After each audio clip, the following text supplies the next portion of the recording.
Assalamualaikum warahmatullahi wabarakatuh. Nama saya Sultan Akil dari DP 4401B. Pada hari ini saya akan menjelaskan tugas besar 2 ujian akhir semester dengan mata kuliah Budaya Nusantara dengan judul Ragam Budaya Nusantara atau Indonesia yang terbentuk melalui proses akulturasi dan asimilasi. Yang saya ambil dalam proses akulturasi dan asimilasi yaitu budaya Islam dan Hindu yang ada di Jawa. Pembahasan pertama, definisi akulturasi sebagai proses sosial yang timbul bila suatu kelompok manusia dengan suatu kebudayaan tertentu dihadapkan dengan unsur-unsur dari suatu kebudayaan asing dengan sedemikian rupa, sehingga unsur-unsur kebudayaan asing ini lambat laun diterima dan diolah ke dalam kebudayaan itu sendiri tanpa menyebabkan hilangnya kepribadian kebudayaan itu sendiri. Faktor-faktor yang menyebabkan akulturasi yaitu bertambah dan berkurangnya penduduk, kepentingan pribadi atau kelompok, persaingan munculnya ide-ide baru atau inovasi, tingkat kebutuhan, keuntungan langsung yang diperoleh, dan lain sebagainya. Ada beberapa unsur akulturasi antara lain yaitu 1. Substitusi, 2. Sinkretisme, 3. Adisi, 4. Dekulturisasi, yang kelima organisasi, dan 6. Rejeksi. Tahapan-tahapan akulturasi yang pertama yaitu sosialisasi atau interaksi sosial antara Muslim dan warga Hindu. Yang kedua, pemahaman kondisi perekonomian warga Hindu. Yang ketiga, adaptasi. Dan yang keempat, perluasan ruang dan pelaku akulturasi. Contoh-contoh dari akulturasi antara lain yaitu rumah di daerah Rembang dan Lasem. Rumah dengan gaya arsitektur Cina kuno di daerah Rembang dan Lasem di Jawa Tengah. Akulturasi ini tidak menghilangkan fungsi utama sebuah rumah sebagai tempat tinggal atau tempat berteduh. Masjid Menara Kudus. Masjid Menara Kudus akulturasi ini tidak menghilangkan fungsi utama masjid sebagai tempat peribadatan umat Islam. Masjid ini memadukan kebudayaan Islam dengan Hindu yang tercermin dalam gaya arsitektur bangunannya. Asimilasi. Definisi asimilasi sebagai suatu proses sosial yang ditandai dengan adanya usaha-usaha mengurangi perbedaan-perbedaan yang terdapat pada orang perorangan atau kelompok per kelompok manusia dan juga meliputi usaha-usaha yang mempertinggi kesatuan tindak, sikap, dan proses mental dengan memperhatikan kepentingan dan tujuan-tujuan bersama. Dalam hal ini, asimilasi diartikan sebagai proses sosial yang timbul bila ada 1. Kelompok-kelompok manusia yang berbeda kebudayaannya. 2. Individu-individu sebagai anggota kelompok itu saling bergaul secara langsung dan intensif dalam waktu yang relatif lama. Yang ketiga, kebudayaan-kebudayaan dari kelompok manusia tersebut masing-masing berubah dan saling menyesuaikan diri. Contoh dari yang sering digunakan untuk menjelaskan proses asimilasi yaitu A adalah orang Indonesia yang menyukai tarian Bali. Ia berteman baik dengan B yang merupakan orang Amerika Latin dan bisa tarian tradisionalnya Amerika Latin, tango. Karena keduanya terus-menerus berinteraksi, maka terjadilah pencampuran budaya yang menghasilkan budaya baru yang merupakan hasil penyatuan tarian Bali dan tango.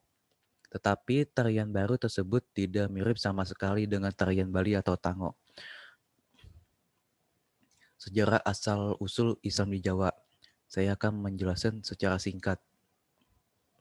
Sebelum tahun 1883 Masehi, Crawford telah mengajukan dalil bahwa penduduk pribumi Indonesia dan Melayu telah menerima Islam langsung dari Arab. Tetapi setelah tahun 1883 Masehi, pendapat tersebut mulai disanggah oleh para sarjana dengan beragam pendapatnya. Para sarjana memiliki beragam pendapat tentang masuknya Islam di Indonesia atau Nusantara. Beragamnya pendapat ini berkaitan dengan dari wilayah manakah Islam di Indonesia berasal, siapa yang membawanya, dan kapan waktu masuknya Islam ke Indonesia. Pendapat pertama berpendapat bahwa asal-muasal Islam di Indonesia berasal dari anak benua India, bukannya dari Persia atau Arab. Sarjana pertama yang mengungkapkan teori ini adalah Pitznapel. Dia mengaitkan asal-muasal Islam di Nusantara dengan wilayah Gujarat dan Malabar. Menurutnya adalah orang-orang Arab bermazhab Syafi'i yang bermigrasi dan menetap di India tersebutlah yang kemudian membawa Islam ke Nusantara. Pendapat ini selanjutnya dikembangkan oleh Snook Hargouts. Menurut Snook, setelah Islam berakar kuat di kota-kota pelabuhan di anak benua India, Muslim Deccan tersebut datang ke wilayah Melayu Indonesia sebagai para penyebar Islam yang pertama. Setelah itu barulah mereka disusul oleh orang-orang Arab. Kebanyakan adalah keturunan Nabi Muhammad Shallallahu Alaihi Wasallam karena bergelar Syahid atau Syarif yang menyelesaikan penyebaran Islam di Nusantara. Seperti itu kurang lebih penjelasannya.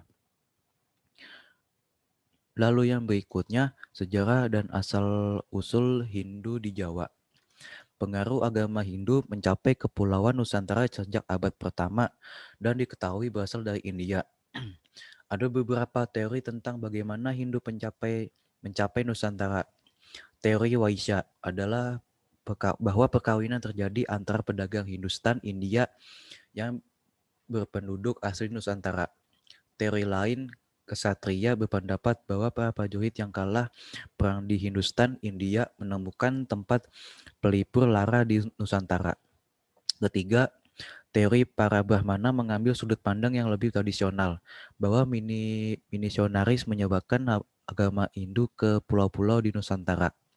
Terakhir, teori oleh nasionalis Bumi Putra bahwa para pribumi Nusantara memilih sendiri kepercayaan tersebut setelah perjalanan ke Hindustan. Pada abad keempat, kerajaan Kutai di Kalimantan Timur, Tarumanegara di Jawa Barat, dan Kalingga di Jawa Tengah termasuk di antara kerajaan Hindu awal yang didirikan di wilayah Nusantara. Beberapa kerajaan Hindu kuno Nusantara yang menonjol adalah Mataram, yang terkenal karena membangun candi Prambanan yang megah, diikuti oleh kerajaan Kediri dan Singosari. Proses alkulturasi budaya Islam dan Hindu di Jawa. Bentuk makam dari periode awal masuknya Islam menjadi model bagi model makam pada era berikutnya. Hal ini disebabkan karena pada tradisi Hindu tidak ada tradisi dimakamkan jenazah. Dalam tradisi Hindu, jenazah dibakar dan abunya dibuang ke laut. Jika jenazah orang kaya, maka akan disimpan di guci. Atau bila jenazah raja, maka akan disimpan di candi. Akulturasi budaya dapat dilihat pada bentuk nisan. Pengaruh budaya Jawa dapat dilihat dari bentuk nisan yang tidak lagi hanya berbentuk lunas, berbentuk kapal terbalik, dan merupakan pengaruh Persia, tetapi sudah memiliki beragam bentuk teratai, bentuk keris, dan bentuk gunungan pewayangan. Bentuk-bentuk nisan tersebut merupakan pengaruh dari budaya Jawa. Masjid Agung Demak yang disebut sebagai masjid tertua di Jawa dan masjid-masjid keraton di kota gede di Mataram pada khususnya memiliki bentuk atap bersusun seperti kuil-kuil Hindu Asia Selatan. Pola arsitektur ini tidak dikenal di kawasan India Muslim lainnya. Jika merujuk pada gaya arsitektur yang berkembang di dunia Islam, maka ada beberapa corak yang akan kita temukan, yaitu corak Ottoman style, Byzantium, Indian style, dan Syro-Eikpo style. Arsitektur bangunan masjid banyak dipengaruhi oleh seni bangunan era kerajaan Hindu-Buddha. Pengaruh tersebut dapat dilihat hal sebagai berikut. A. Bentuk atap masjidnya. B. Tidak adanya menara. C. Letak masjid selalu diletak di dekat istana raja atau adipati atau bupati. Seperti itu kurang lebih. Pada era Mataram Islam, Sultan Agung mengeluarkan kebijakan agar kebudayaan lama Jawa era Hindu-Buddha dialkulturasikan dengan ajaran-ajaran Islam. Kebijakan Sultan Agung ini menghasilkan alkulturasi budaya sebagai berikut, yaitu grebek disesuaikan dengan hari besar Islam, yaitu hari raya Idul Fitri dan Maulid Nabi, yang disebut grebek poso dan grebek mulut yang terjadi di keraton pada khususnya di alun-alun selatan di Yogyakarta. Dan gamelan sekaten dibunyikan pada grebek mulut dipukul di halaman Masjid Agung. proses asimilasi budaya Islam dan Hindu di Jawa. Setelah Islam datang ke Jawa dan membawa paham monoteisme, lambat laun mengikis habis kepercayaan-kepercayaan lokal yang masih meyakini adanya dewa-dewa dan dayang desa yang diekspresikan dalam bentuk upacara keagamaan lokal seperti bersih desa, nyadaran, tikepan, dan lain-lain. Kalaupun upacara itu masih dijalankan, tetapi isinya sudah hampir semuanya adalah ajaran Islam. Kepercayaan-kepercayaan lokal itu sekarang sudah diganti dengan hanya beriman kepada Allah Ta'ala yang Maha Esa. Sehingga upacara-upacara itu telah digantikan dalam bentuk peribadatan menurut agama Islam, ajaran Islam. Proses hilangnya kepercayaan asli tersebut proses panjang dengan interaksi dan intensif antara Islam dan kebudayaan Jawa. Proses tersebut bahkan sampai sekarang masih terus berlangsung setelah berjalan 6 6 abad lebih. Upacara sesaji dan selamatan sudah jarang dilakukan, diganti dengan sholat sunnah dan ibadah-ibadah lainnya menurut ajaran Islam. Seperti itu kurang lebih. Ada pertanyaan, apakah budaya ini masih digunakan atau dipraktikkan oleh masyarakatnya? Bila masih, mengapa? Bila sudah berkurang atau sama sekali tidak, kenapa? Jawabannya adalah budaya itu masih digunakan. Kenapa demikian? Bersamaan tahun baru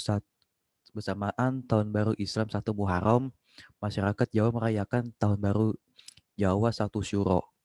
Meskipun mengadopsi sejumlah ketentuan kalender Hijriyah, kalender Jawa punya konsep atau aturan berbeda. Jadilah kalender Jawa sebagai sistem penanggalan khas memadukan budaya Islam, Hindu, dan Jawa. Sejumlah perayaan pun digelar menyambut tahun baru Islam di Jawa. Yang pertama tradisi grebek yang tadi sudah dijelaskan. Nah, pelaksanaan upacara tersebut bertepatan dengan hari-hari besar seperti Grebek Syawal dilaksanakan pada hari pertama bulan Syawal untuk memperingati Hari Raya Idul Fitri.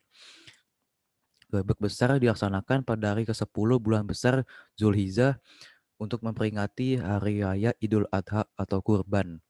Grebek Maulud dilaksanakan pada hari ke-12 bulan Maulud Rabiul Awal untuk memperingati hari kelahiran Nabi Muhammad SAW. Pada setiap upacara grebek, Sultan Agung berkenan memberi sedekah berupa gunungan kepada rakyatnya. Gunungan tersebut berisi makanan yang dibuat dari ketan, telur ayam, buah-buahan, serta sayuran yang semuanya dibentuk seperti gunung tumpeng besar sehingga disebut gunungan.